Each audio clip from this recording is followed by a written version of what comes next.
Sayonara Wild Hearts is a playable EP featuring endless runner-esque gameplay with an outstanding soundtrack and a unique style, with my only complaint being that there isn't more for me to play. I give it a 9 out of 10. Spider-Man Miles Morales is a reasonably good addition to the first Spider-Man game, but which is shorter, buggier, and just not quite as fun, though you can carry a cat in a backpack. I give it an 8 out of 10.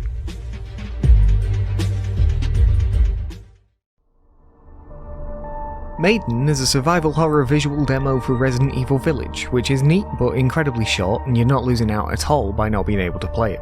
I give it a 6 out of 10.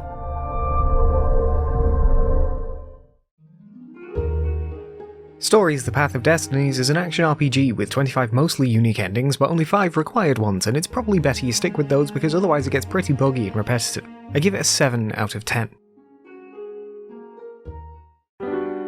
Bullet Witch is like someone's first attempt at a video game, without any of the work to polish it or fix anything afterwards, but it's definitely better than some of the trash I've played in the last few years. I give it a 6 out of 10.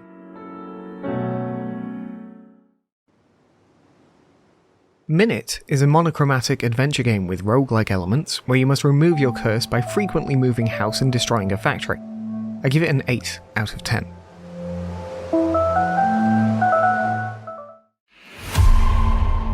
Cyberpunk 2077 is an expansive open-world RPG which is broken, buggy, and the best game I played in 2020. I give it a 9 out of 10.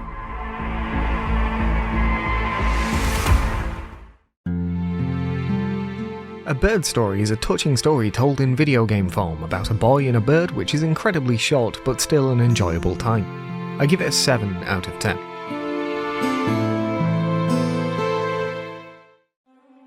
A Short Hike is an adorably relaxing adventure game about a bird going for a short hike up a mountain to try to get phone signal, featuring fishing, gliding, and beach stickball.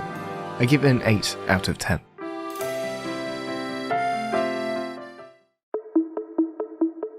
Aaero is an on-rail rhythm shooter with cool music, fantastic visuals, and oh god, my hands hurt so much, oh god. I give it a 6 out of 10.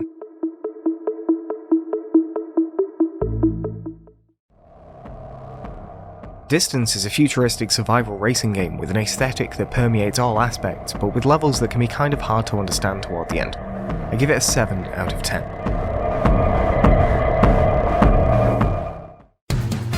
1980X is a nostalgia-driven pixel art narrative featuring a collection of small 80s-inspired games which managed to overstay their welcome despite their short length. I give it a 5 out of 10. Earth Defense Force 4.1 Wingdiver the Shooter is a surprisingly short shoot-'em-up game where you play as a wingdiver testing new flight tech against the most pathetic Ravager invasion in Earth Defense Force history. I give it a 6 out of 10. New Pokemon Snap is the sequel to a cult classic which simultaneously overcomplicates and oversimplifies the mechanics, but still manages to recapture the magic of the original, and it has Quagsire, so how can I complain? I give it an 8 out of 10. Etherborn is a gravitationally challenged puzzle platformer about a nervous system climbing a tree while a yellow polyhedron tells you about humanity inventing language and becoming statues. I give it a 7 out of 10. Gunman Clive is a cowboy-themed platformer where you follow a group of kidnappers through a town, a mine, and space before fighting your clone while they pilot a mech. I give it a 7 out of 10.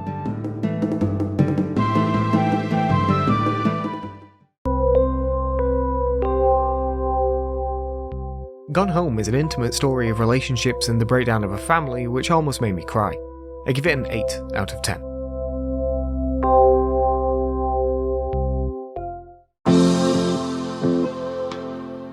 Clawfish is a short fishing claw game which I definitely enjoyed and has a great aesthetic, but it's much shorter than you'd be led to believe. I give it a 7 out of 10.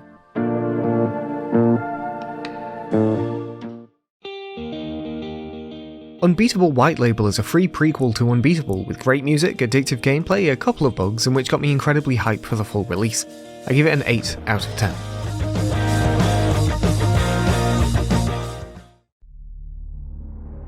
Panzer Dragoon Remake is, as the name implies, a remake of the Saturn rail shooter which feels soulless and I absolutely hate how it plays. I give it a 5 out of 10.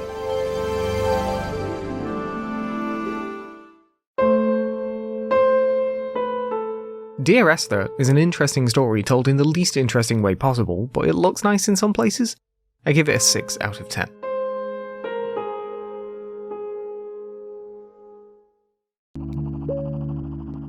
Mini Motorways is a brilliant follow-up to one of my favourite puzzle games, which is slightly easier than the first while also managing to be more complex. I give it an 8 out of 10.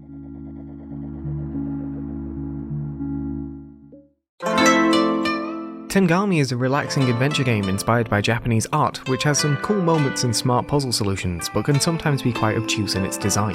I give it an 8 out of 10. Yakuza 0 was a massive action RPG taking place in the Japanese underworld, which manages to tell a story spanning 2 cities while still having a great emotional core and fun gameplay, also featuring business. I give it a 9 out of 10.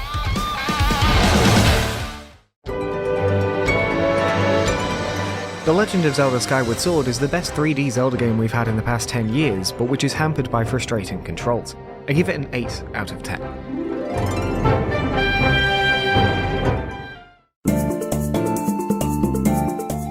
Evoland is a wonderfully inventive journey through the history of gaming, which is fun when it runs properly, featuring many stars. I give it a 7 out of 10.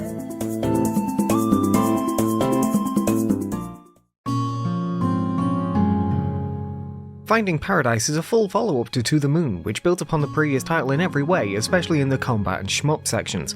I give it a 7 out of 10.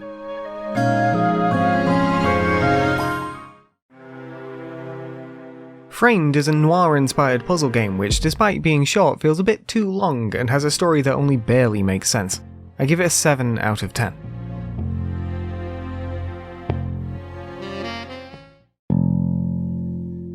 Frame 2 is, despite its name, actually a prequel to the first game, and has some puzzles which are just a bit too obtuse for my liking.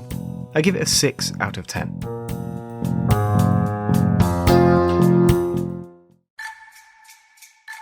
Kena Bridge of Spirits is a wonderfully animated and fantastically fun adventure game with a beautiful aesthetic and only some minor hiccups along the way.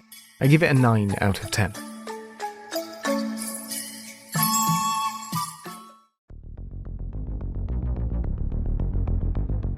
Metroid Dread fills me with neither dread nor excitement, more a mix of frustration and boredom. I give it a 6 out of 10.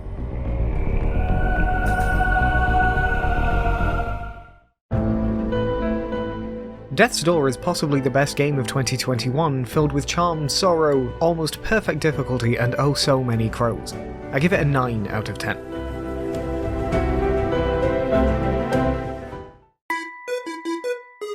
Turnip Boy Commits Tax Evasion is a wonderful short action-adventure game in which a turnip that can't read breaks the law and wears many hats. I give it an 8 out of 10.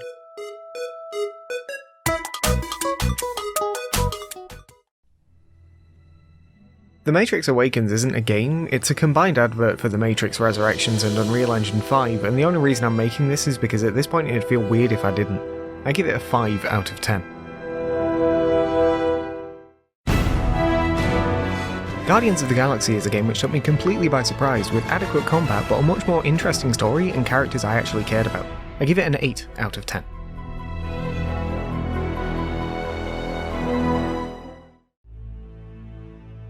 Pokemon Brilliant Diamond is either a great Pokemon game or the last few have lowered my expectations more than I thought, but your Pokemon can follow you around so it's practically perfect. I give it a 7 out of 10.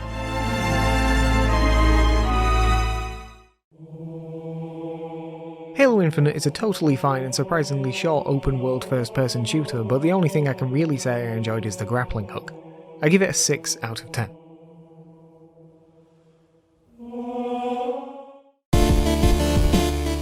Cave Story's Secret Santa is a quick stealth puzzle game about delivering stolen presents to people's houses with a lot more spike traps than you'd expect. I give it a 6 out of 10.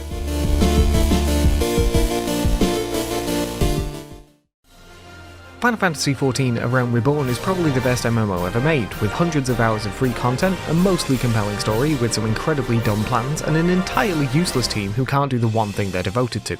I give it an 8 out of 10.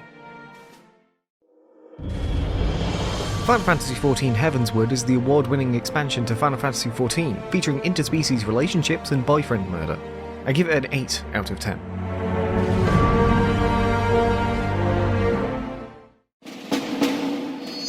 Final Fantasy XIV Stormblood is the third expansion in the series, and while it contains a lot of content and story, it ends up feeling more like two halves rather than one cohesive whole. I give it a 7 out of 10.